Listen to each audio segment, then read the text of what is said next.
What you doing now, Dave? Okay, what I'm going to do today is change the anode rod in the hot water tank on the RV here.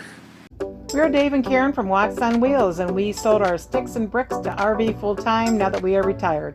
We travel with our heavy-duty truck Leroy, our two K&N motorcycles, our DRV Dixie, and our smart car Zippy.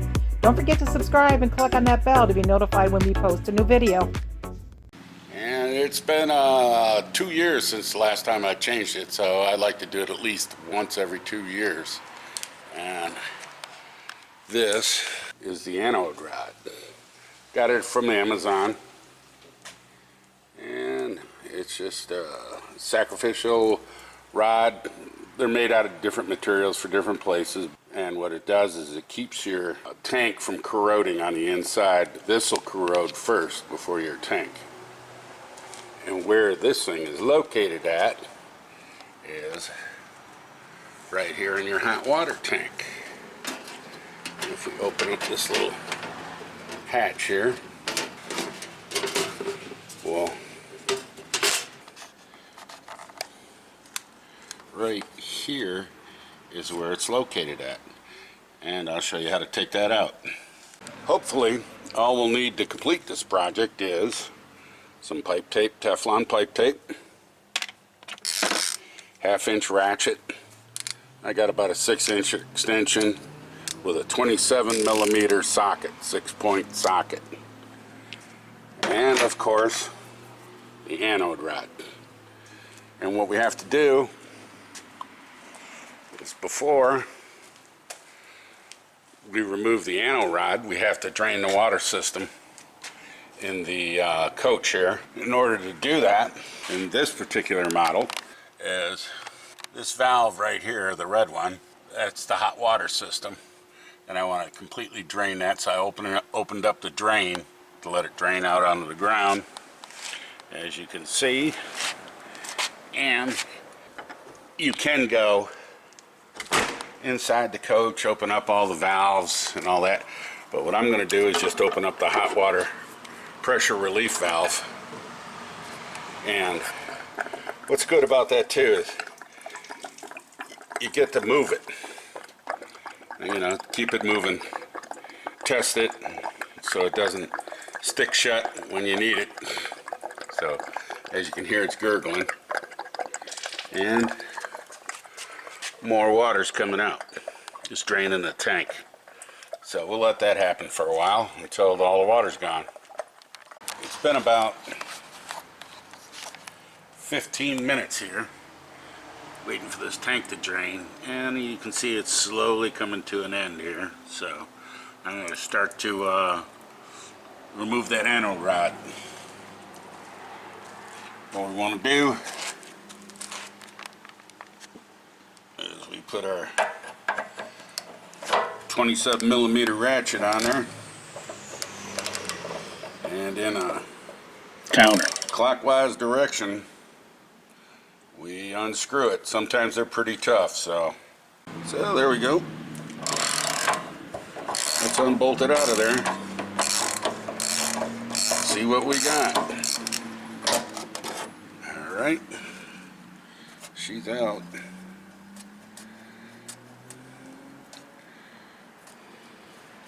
Oh boy. Okay, you got to ask yourself after 2 years, what anode rod? Okay. It's we've spent some time out west, and when you're out west, boy oh boy, the water out there is hard and it'll eat it up. So, good thing we putting a new one in, huh? You can see the water coming out of the tank, the remaining water. We'll just let that drain out. That's scary, seeing how that's what it's supposed to look like right here, and that's what it ended up looking like. After you take the rod out of the tank, you want to flush the tank, and this little gizmo I bought here from Amazon it's when you look up the Anode on Amazon, this is normally, things that you normally purchase with it. And what it is, it's a little flusher. You open it up, and the water comes out as soon as I open it, and you just flush your tank out with it. So let's go with that. I'll put that in the tank, and we'll flush the tank. Try to get all the old debris or anything that's in the bottom of the tank out. Okay, I've spent about 5 to 7 minutes flushing out the tank, and you can see all the little white crud on the ground. That's all the calcium and all the good stuff that rots your heating elements in your tank. And I think we're good to go. I can actually get my little finger in there and feel around. I don't feel any more sandy grit on the bottom of the tank. So let's reinstall the rod. Okay, so what I want to do now is I want to take some Teflon pipe tape, thread tape, and I want to put it on the threads of the rod here, and I want to go into the direction how it's going to screw in so it doesn't unfurl the tape as you're screwing it in. And you don't want to go any more than 2 laps around with the tape. After that, you're just wasting tape. Go 2 laps around with it, and we'll screw it back in. Put the rod in there. There we go. Got it started. And we'll tighten it up with the ratchet. Put the ratchet on there.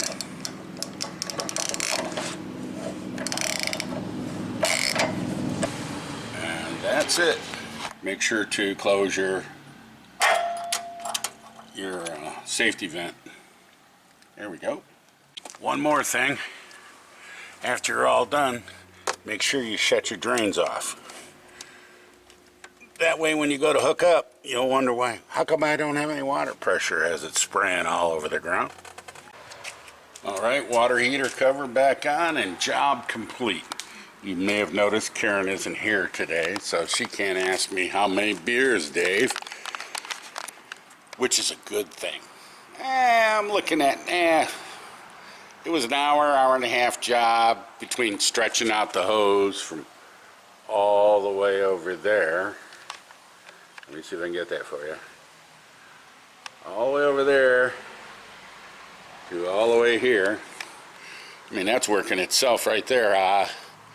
So back to the beers, I'd say good solid 12-pack. It's a Saturday, I know. So, a little time and a half. So, sounds good to me. Thanks for watching. If you liked the video, please give us a thumbs up. We'd love to hear from you in the comments below, even if it's just to say hi. Don't forget to subscribe.